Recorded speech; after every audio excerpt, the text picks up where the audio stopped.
Hello friends, मैं हूं advocate Nitish Banka. आप हैं मेरे YouTube channel let's speak legal में। आज मैं बात करने जा रहा हूं, अगर आपने 498A का केस अगर आप फेस कर रहे हैं या 8586 BNSS का केस फेस कर रहे हैं, तो ये जो टेक्निक है आपको बिल्कुल जो बाइज्जत बरी कर देगी। और कैसे करेगी वो मैं आज बताने जा रहा हूं। पहले मैं अगर वीडियो शुरू करूं उससे पहले मैं आपसे ये पूछना चाहता हूं कि अगर आपका 498A का केस चल रहा है तो क्या आपको स्टेप बाय स्टेप स्ट्रैटेजी पता है अपने केस में कि केस कहाँ जा रहा है और कैसे इतने साल क्यों लग रहे हैं आपके केस में? क्या आपको जरा सा भी आइडिया है?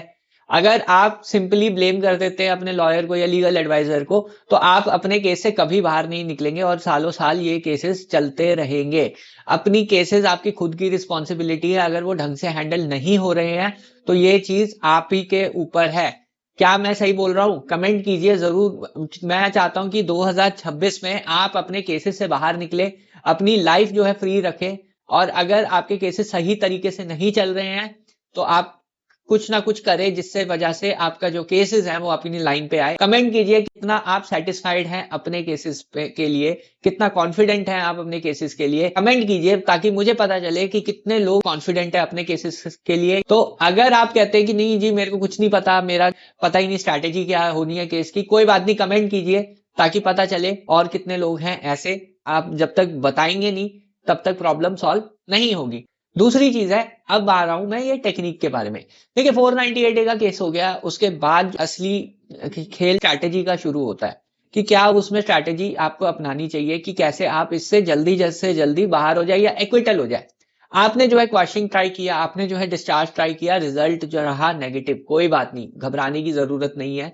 अब बात आती है ट्रायल की। अगर झूठा केस है तो प्रूव करके रहिए कि झूठा है। तो यहां पे आप कैसे प्रूव करेंगे उसकी एक टेक्निक मैं बताने जा रहा हूं आज। वो है क्रॉस एग्जामिनेशन में कन्फ्रंटेशन या कॉन्ट्रडिक्शन की टेक्निक। ये टेक्निक बहुत ज्यादा कारगर होती है एक्विटल को सिक्योर करने के लिए। तो इसमें क्या है कि सबसे पहले तो आप ये चीज जानिए कि पुलिस ने चार्जशीट आपके ऊपर फाइल की है, ठीक है जी। चार्जशीट के साथ कुछ बयान जो है स्टेटमेंट्स रिकॉर्ड होती हैं।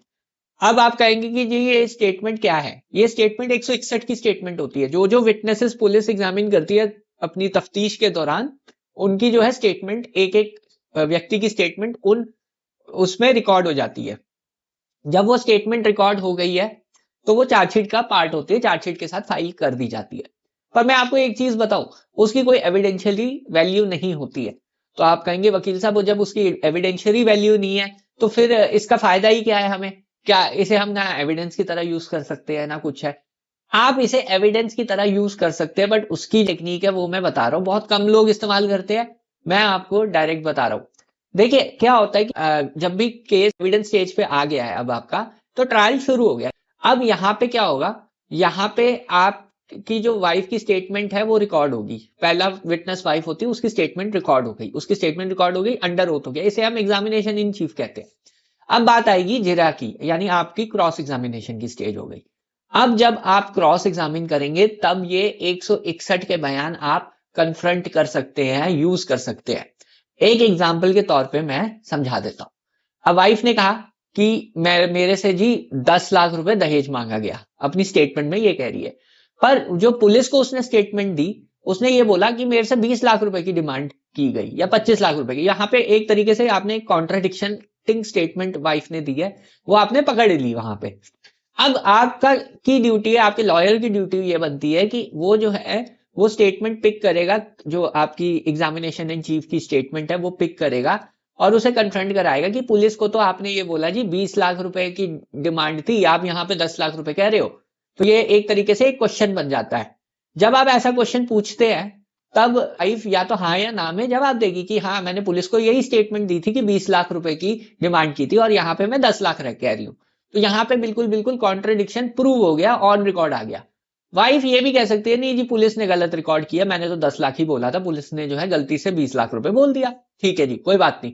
अब नेक्स्ट स्टेज पे आप वही 161 की स्टेटमेंट पुलिस ऑफिसर से कन्फ्रंट कराएंगे कि जो कंप्लेनेंट है वो ये कह रही है कि आपने जो है गड़बड़ की है।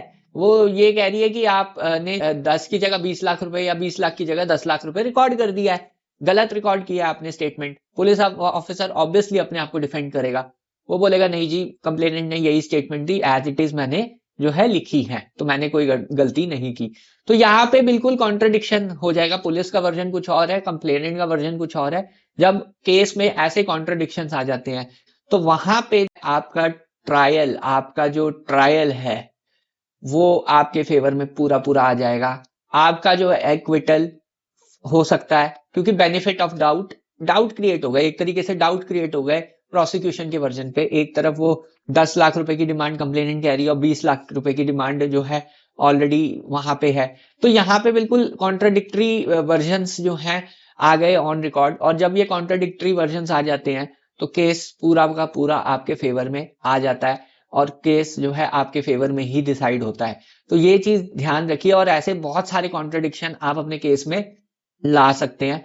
आप मुझे बताइए कुछ केस में आपकी कॉन्ट्रडिक्शन है क्या, ऐसा है? हाँ या ना में जवाब दे दीजिए।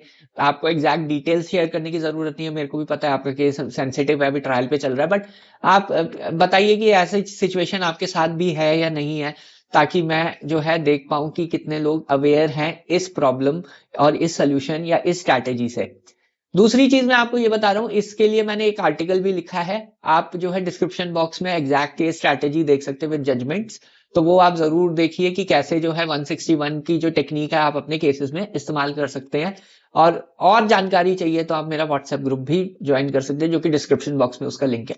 बहरहाल वीडियो देखने के लिए बहुत बहुत धन्यवाद। Thank you very much for joining and watching my channel. Thank you very much.